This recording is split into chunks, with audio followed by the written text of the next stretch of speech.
And what the issue was is we were going through phenomenal change, and I was a boss with an agenda instead of a leader with a vision. Make the note. That's a huge point right there.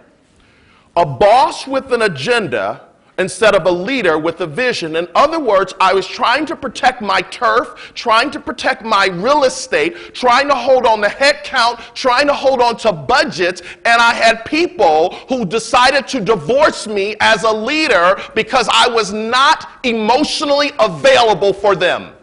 Hearing is a courtesy, but listening is a compliment.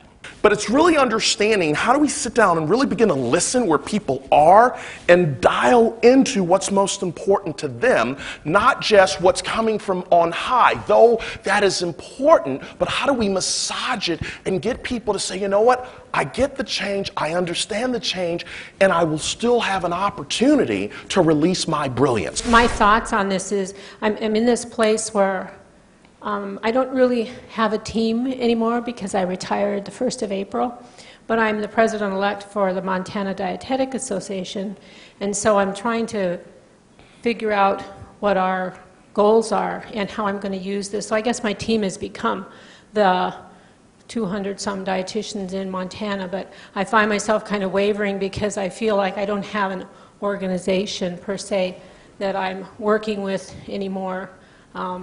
And I'm kind of in this place where I'm trying to figure out retirement too. So I really do appreciate what I'm hearing you say, though, because a lot of it seems to me that it also applies to personal relationships, not just your workplace. Say everything I need. Everything I need. To succeed. To succeed. Is in me. Is in me. It really is. Now here's the deal. Not only is it in me, I want you to say it's around me.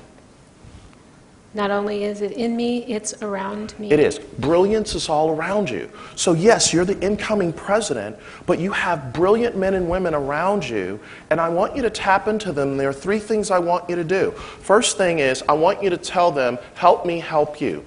What is it that I can do as your president to help you be the best you can in the state of Montana, in the region, if not the United States and the world?